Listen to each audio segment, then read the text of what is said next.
로마서 15장 14절에서 21절의 말씀인데요. 본문은 이따가 하면서 읽도록 그렇게 하겠습니다. 바울의 선교 사명, 이런 제목으로 말씀을 드리겠습니다. 이 로마서는 누가 기록을 했어요? 바울이 기록했죠. 이 로마서는 누구한테 보낸 편지인가요? 로마로 보낸 편지입니다. 로마 교회에 있는 교인들에게 보낸 편지예요.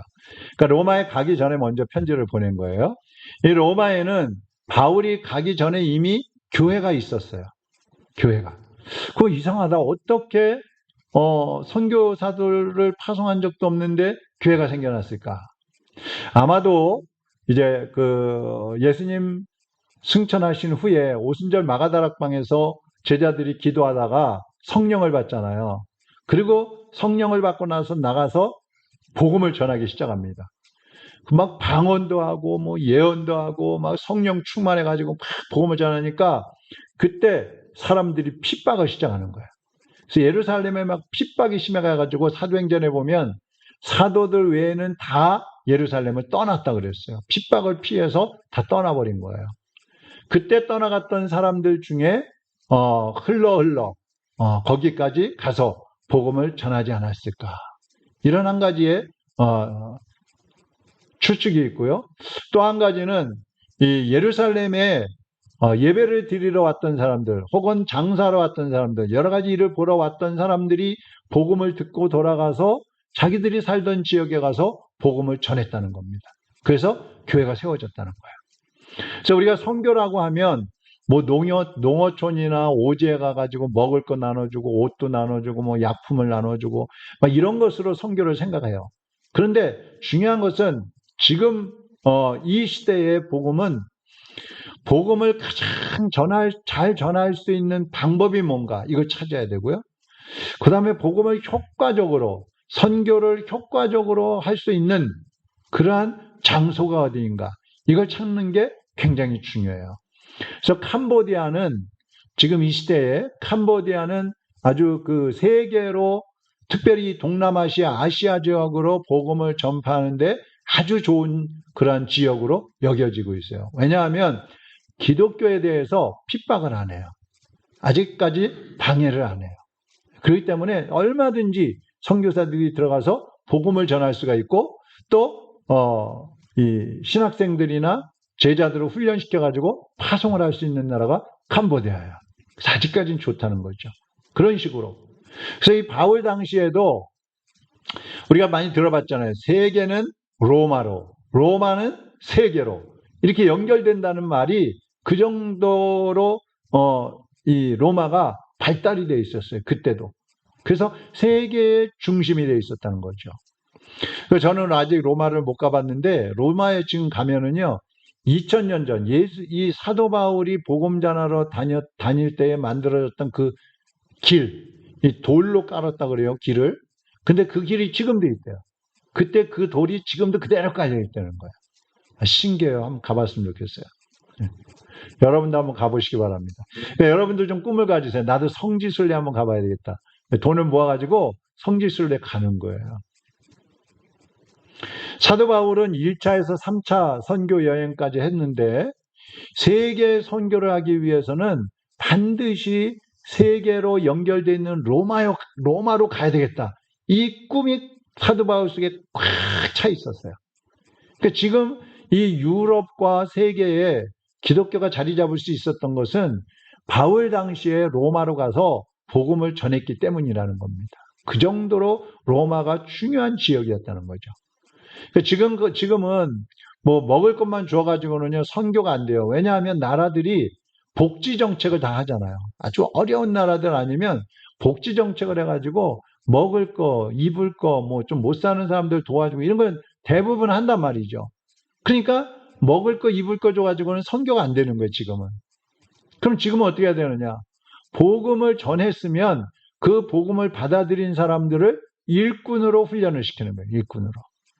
그래갖고 그 일꾼으로 훈련된 그 나라 사람들이 복음을 전하게 하는 겁니다. 그래서 우리 김계숙 선교사님도 한 30명을 지금 데리고 먹이고 입히고 키우고 학교 보내고 다 훈련시키고 있잖아요. 걔네들이 커가지고 그 복음의 말씀을 들고 자기 나라로 퍼져가고 동남아 지역으로 퍼져가고 세계로 퍼져가야 되는 거예요. 그런 선교를 지금은 해야 된단 말이죠. 그래야 그들이 영향력 있는, 세계에 영향력을 끼칠 수 있는 그런 사람들이 된단 말입니다. 그래서 지금도 마찬가지입니다. 교회만 왔다 갔다 하는 정도로 만족하는 믿음은요, 어떤 코로나가 발생한다든지, 무서운 바이러스들이 막 유행을 한다든지, 환경이 변한다든지 이러면요, 그런 신앙은 자꾸 흔들리게 돼요. 요즘에 또 말 나오는 바이러스가 무슨 원숭이 도창인가? 무슨 또 바이러스가 좀 막 유행을 하고 있대요.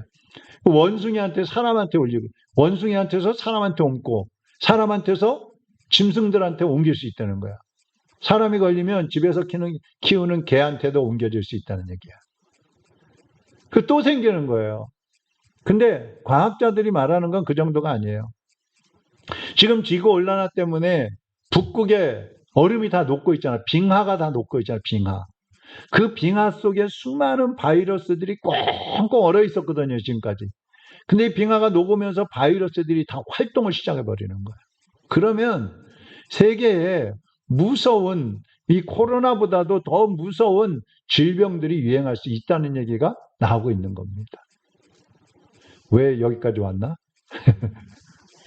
그래서 어쨌든 사도 바울은요, 이 복음을 전하고 가르치기 위해서 고난도 받았어요. 감옥에 갇히기도 했어요. 근데 그 감옥에서 막 성경을 또 기록을 하는 거예요.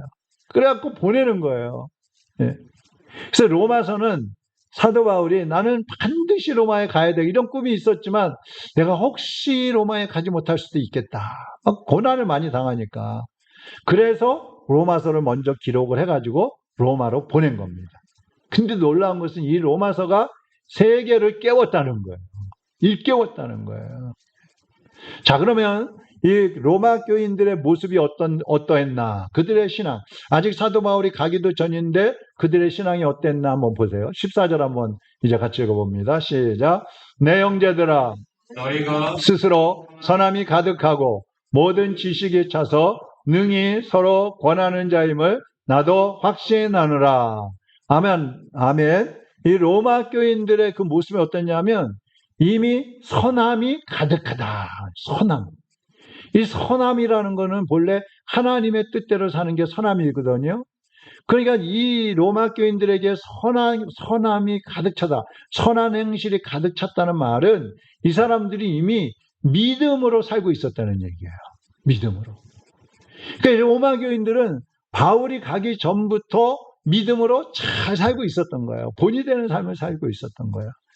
여러분, 성도들이 언제가 성도들에게서 가장 아름다운 모습일까요? 성도들의 모습이 가장 아름다울 때가 언제겠어요? 네? 은혜 받고 믿음으로 살아갈 때예요. 믿음으로 살아가는 모습이 가장 아름답고 사랑스러운 모습이에요. 생각해 보세요. 교회 다니면서도 교인답지도 않게 세상에 나가서 자기 멋대로 육신의 쾌락을 쫓아서 세상의 욕심을 따라서 막 살아가면 아름답지 않잖아요. 그것처럼 사실은 미천하게 보이는 게 어디 있어요. 그러니까 우리 성도들에게 있어서는 믿음으로 사는 것, 그것이 가장 아름다운 모습인 거예요. 또 이 로마 교인들은 믿음의 지식이 차 있었다 그랬어요. 믿음의 지식. 그러니까 이 로마 교인들은 말씀의 지식이, 성경 지식이 아주 많았던 걸로 그렇게 여겨지고 있는 겁니다. 또 이 로마 교인들은요, 서로 권면하는 삶을 살고 있었다는 거예요. 그러니까 이 사람들은요, 이미 지식도 많았지요. 믿음으로 선하게 살지요. 또 서로 돌아보고 서로를 도와주는 그런 신앙생활을 잘하고 있었던 거예요. 이 정도면 훌륭하잖아요. 네. 이 정도면 그들의 믿음은 훌륭한 믿음이잖아요. 그런데 왜 바울이 가려고 그러느냐? 바울은 그들이 알고 있는 것 이외에 더 깨달아야 하고 더 훈련받아야 된다. 그래서 이 훈련을 시키기 위해서 편지도 보냈고 사도 바울이 가려고 하고 있는 거예요. 여러분, 우리가 이런 말이 있어요. 좋은 것에 만족하면 더 좋은 것을 얻지 못한다. 좋은 것에 만족하면 더 좋은 것을 얻지 못한다. 이게 무슨 말이냐면, 난 이 정도면 됐어. 난 넉넉해. 난 너무 만족해. 이러고 있으면 더 좋은 것을 얻을 수 없다는 얘기예요. 우리가 은혜 받았다고 해서 그대로 안주하고 있으면 더 큰 은혜를 받을 수가 없어요. 체험할 수가 없는 거예요. 그래서 성도는 항상 더 큰 은혜를 갈망해야 된다. 사모해야 된단 말이에요. 예? 바라봐야 된단 말이에요. 지금까지는 나의 믿음을 위해서 살았다면 이제부터는 이웃의 믿음을 키워주는 그런 삶에 중심을 둬야 되고, 지금까지는 내 교회만을 위할 줄 알았다면 이제는 세계 모든 교회를 위하는 그런 큰 마음을 가져야 된다는 거예요. 우리 로뎀교회도 아유 우리 교회는 뭐 조그만데 무슨 뭐 세계 교회를 생각을 해. 우리만 잘 버텨나가는 것도 다행이지. 그럴 수도 있죠. 근데 거기서 멈추면 우리는 그 이상의 사람이 될 수 없는 거예요. 세계를 가슴에 품고 나라와 민족을 가슴에 품고 기도하고 선교하고 전도하면서 나가야 하나님의 더 큰 일을 감당할 수가 있는 것입니다. 15절 보겠습니다. 15절 시작. 그러나 내가 너희를 다시 생각나게 하려고 하나님께서 내게 주신 은혜로 말미암아 더욱 담대히 대략 너희에게 썼노니. 그 사도 바울은 하나님께 받은 은혜를 나눠주고 싶어가지고 막 전하고 싶어가지고 담대하게 썼다는 거예요. 담대하게. 여러분 목회자도 목회하다 보면요 때로는 막 갈등이 생길 때가 있어요. 이것을 성도들한테 가르쳐야 되나 말아야 되나, 이것을 해야 되나 말아야 되나, 막 이런 갈등이 생길 때가 있어요. 근데 성도들에게 유익이 된다면 좀 욕을 먹더라도 좀 싫어하는 사람이 있더라도 용기를 내 가지고 가르치고 훈련을 시켜야 되는 거예요. 그게 목회자의 사명이에요. 여러분도 그렇잖아요. 전도할 때 내가 이 사람한테 전도해야도 될까? 하지 말까? 했다가 또 싫어하면 어떡하지? 했다가 관계가 틀어지면 어떡하지? 뭐 갈등이 막 생길 수 있잖아요. 근데 그것이 그 사람에게 절대적으로 필요한 것이라면 전해야 되는 것이죠. 아멘? 네. 그러니까 믿음은 들음에서 난다고요. 믿음은 들으면서. 그냥 목사는 계속 가르쳐야 돼요. 가르쳐야지 들을 수 있잖아요. 성도들은 계속 복음을 들어야 되는 거예요. 그래야 믿음이 성장한다는 말씀입니다. 그러니까 제가 항상 종종 말씀드리지만 주일날 오전에만 나오는 사람하고 새벽에 나오고 수요일 나오고 금요일 나오는 사람하고는 믿음의 차원이 달라지는 거예요. 달라질 수밖에 없어요. 자꾸 들으니까. 듣다 보면 귀에 박히겠죠. 예. 그러다 보면 훈련이 되는 거예요. 나도 모르게. 우리가 영적인 일에는 이 정도면 됐어, 이런 만족은 없어요. 성도는 사슴이 시냇물을 찾기에 갈급함같이 하나님 말씀을 간절히 사모하고 찾아야 하고 받아 먹어야 되는 거예요. 성도들이 열정이 있고 사모하는 마음이 있으면 목사도 목회할 맛이 나는 거예요. 야, 저 성도가 저렇게 말씀을 열심히 아멘으로 받아 먹는구나. 야, 저 성도가 저렇게 말씀을 듣더니 그대로 사는구나. 야, 신난다, 행복하다, 나 같은 목사가 됐을까, 이러는 거예요. 근데 아무리 말씀을 전해도 듣는지 안 듣는지 모르고 나가서 사는 것도 말씀하고 관계없이 살고 이러면 야, 내가 이거 설교해야 되냐 말아야 되냐, 갈등이 생기는 거예요. 사실 로마서가 굉장히 중요한 말씀인데 좀 딱딱한 말씀이잖아요. 그래서 수요일 날 설교를 하고 있는데 사실은 이 말씀을 성도들이 다 들어야 돼요. 이 로마서를 다 들어야 돼요. 그래야 정리가 돼요. 정리가. 다 듣고 나서 잊어버리는 것 같잖아요. 여러분 로마서 1장부터 14장까지 해서 기억나는 거 뭐 있어요? 네? 다 잊어버리셨죠? 그래도 콩나물, 물을 갖다 보면 물이 쭉 빠져나가지만 콩나물은 하룻밤 자고 나면 자라나 있는 거예요. 길쭉하게 통통하게. 그거예요. 말씀을 듣고 잊어버리는 것 같지만 사실은 내 속에 남아 있는 거예요. 그게 복이에요. 로마 교인들에게 사모하는 마음이 있었기 때문에 이 복음이 그들에게 쏙쏙 들어가는 거야. 편지를 보냈는데도 쏙쏙 받아들이는 거야. 그리고 우리에게까지도 올 수가 있었단 말씀입니다. 세계적인 영향을 끼친 칼빈, 종교개혁을 한 칼빈이나 또 루터나 이런 사람들이요 다 로마서로 인해서 영향을 받은 사람이에요. 유명한 신학자들이나 유명한 목회자들이요 이 로마서의 영향을 받아가지고 다 변화된 사람들이 많아요. 어떤 목사님이 목사가 되기 전에 전과 16범이었대요. 16범이니까 그냥 맨날 교도소만 들락거렸겠죠. 그 교도소에 들어가 있으면 이제 목사님들이 이렇게 이제 전도하러 온단 말이에요. 그러면 교인들이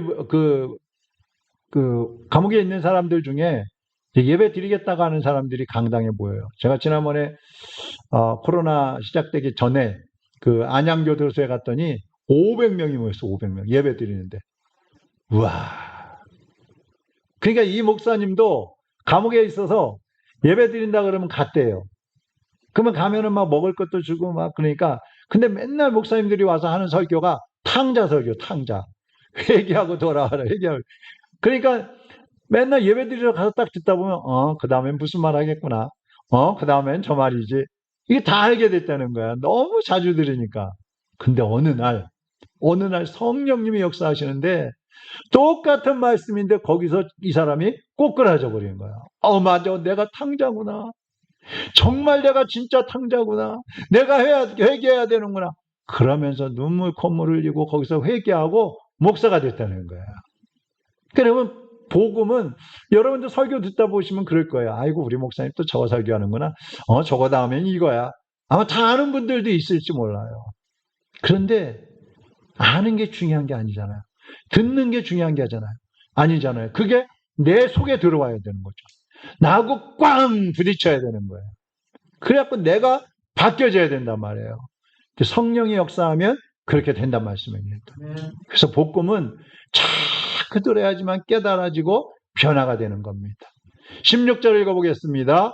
이 은혜는 곧 나로 이방인을 위하여 그리스도 예수의 일꾼이 되어 하나님의 복음의 제사장 직분을 하게 하사 이방인을 제물로 드리는 것이 성령 안에서 거룩하게 되어 받으실 만하게 하려 하심이라. 아멘.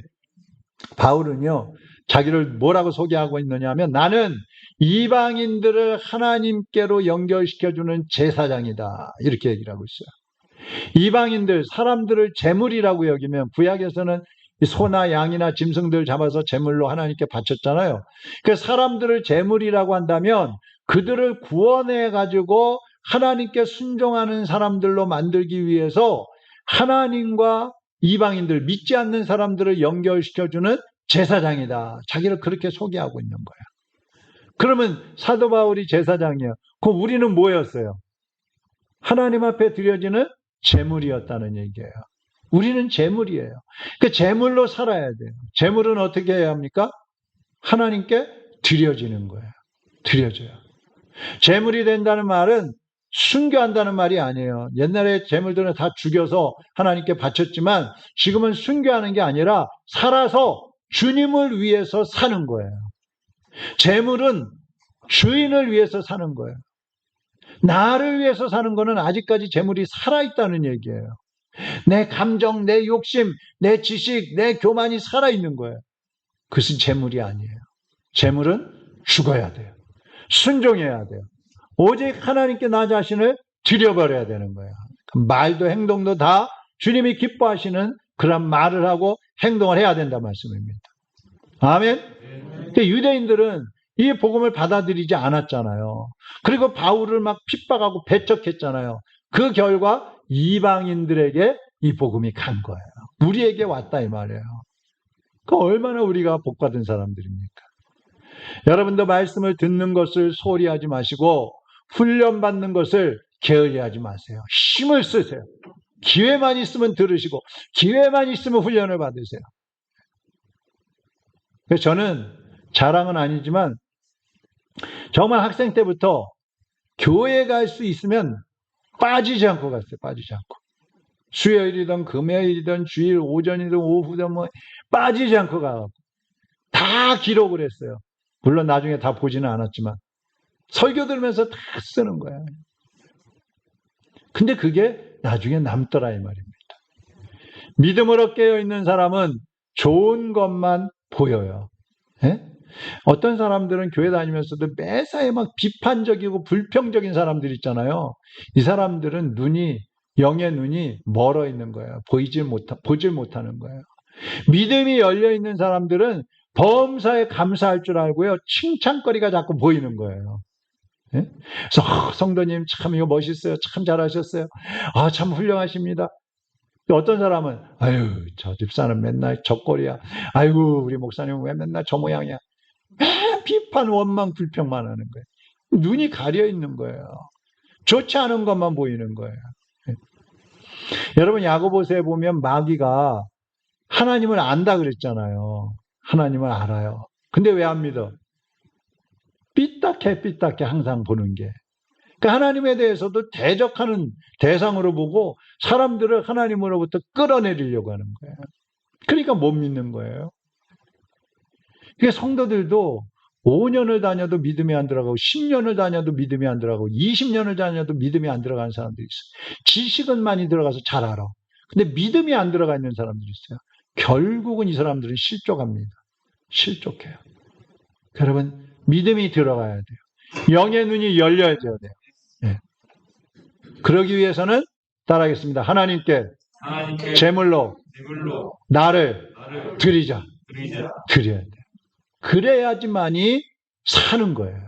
사는 거예요. 자, 18절, 19절 보겠습니다. 시작. 그리스도께서 이방인들을 순종하게 하기 위하여 나를 통하여 역사하신 것 외에는 내가 감히 말하지 아니하노라. 그 일은 말과 행위로 표적과 기사의 능력으로 성령의 능력으로 이루어졌으며 그리하여 내가 예루살렘으로부터 두루 행하여 이르기까지 그리스도의 복음을 편만하게 전하였노라. 아멘. 하나님은 이방인들을 구원하기 위해서, 믿지 않는 사람들을 구원하기 위해서 사도 바울을 사용하셨는데, 사도 바울을 어떻게 사용하셨느냐? 말과 행위로 하셨다 그랬어요. 말이라는 건 뭐예요? 설교예요, 설교. 그리고 가르치는 거예요. 사도 바울로 하여금 설교하게 하고 가르치게 하고 막 다니면서 훈련을 시키게 하신 거예요. 행위란 뭐냐? 고난을 말하는 거야. 사도 바울이 복음 전하기 위해서 얼마나 많은 고난을 당했어요. 고린도후서에 보면은 죽을 그 위기를 수없이 넘겼다고 그랬어요.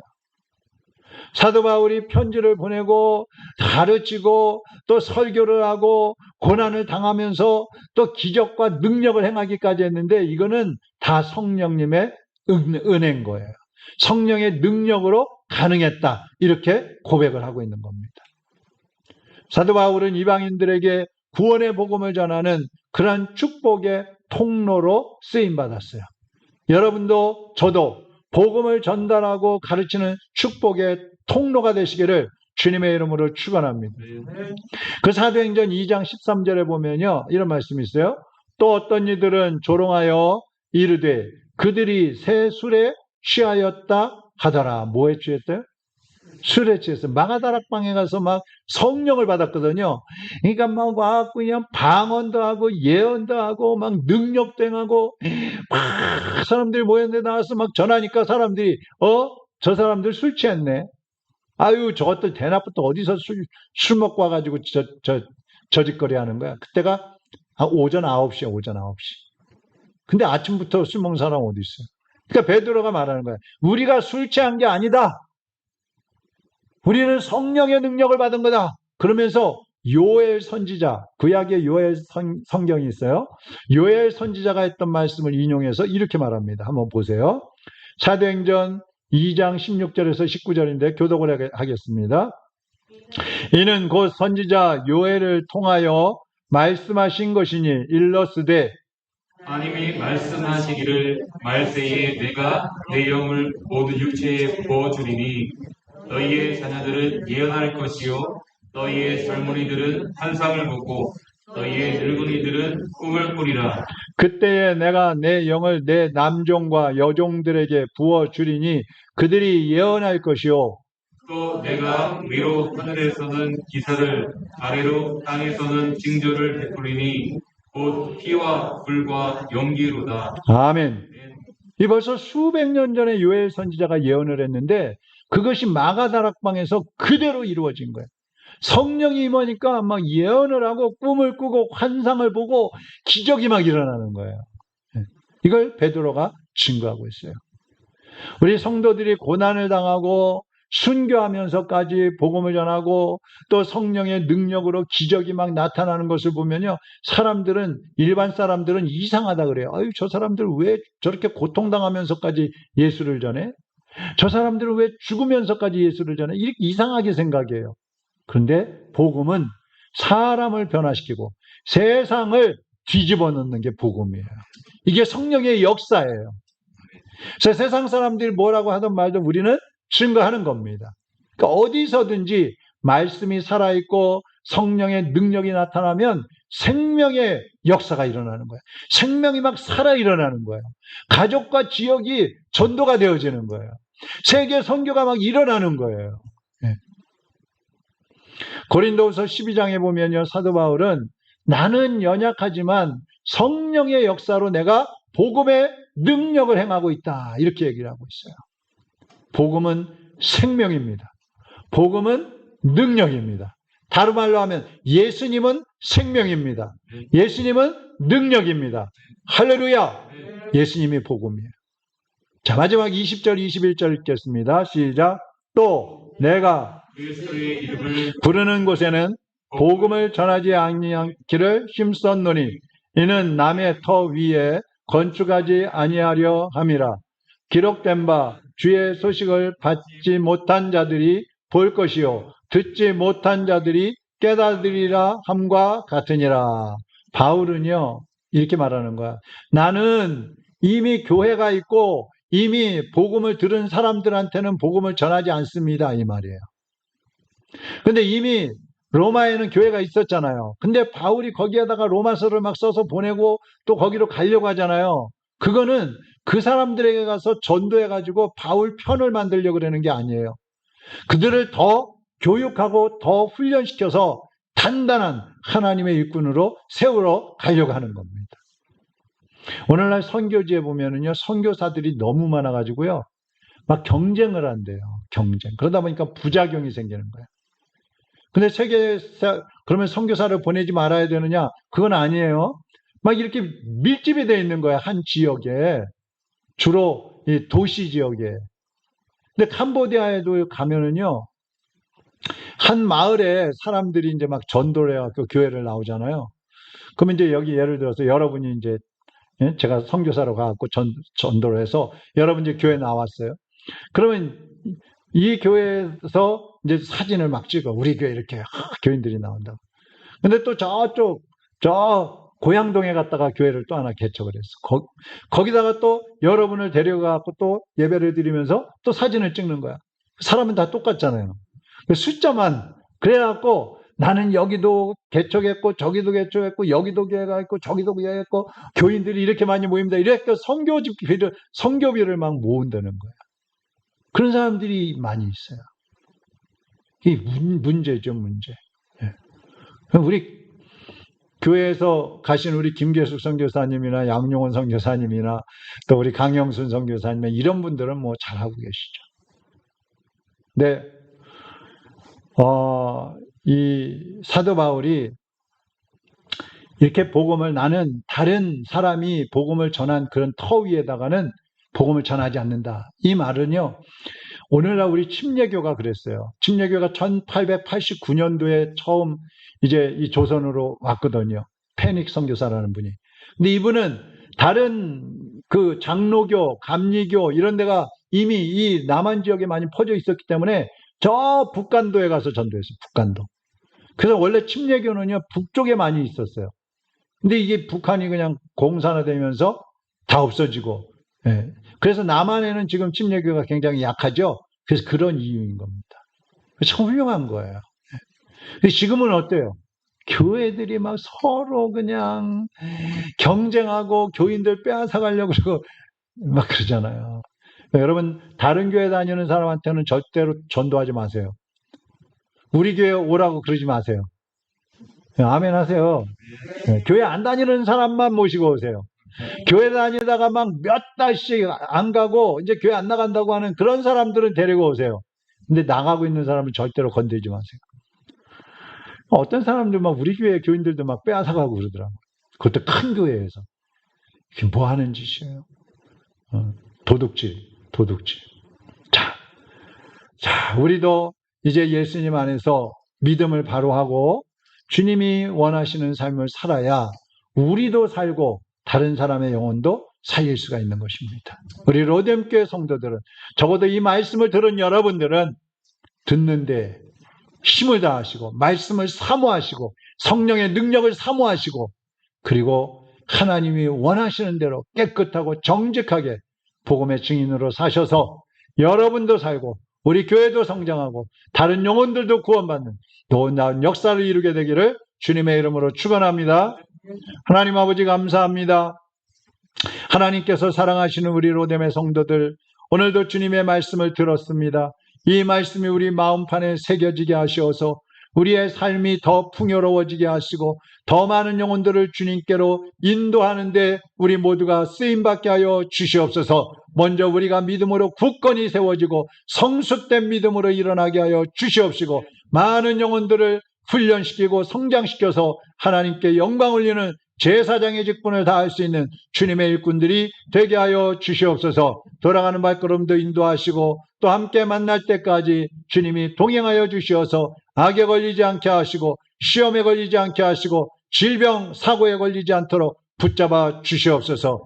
지금은 우리 주 예수 그리스도의 은혜와 하나님 아버지의 사랑하심과 성령님의 감화 감동 충만 역사하심이 오늘도 주님의 말씀을 붙잡고 하나님의 일꾼으로 살기를 원하는 주의 백성들 머리머리 위에 이제로부터 영원토록 함께 있을지어다. 아멘.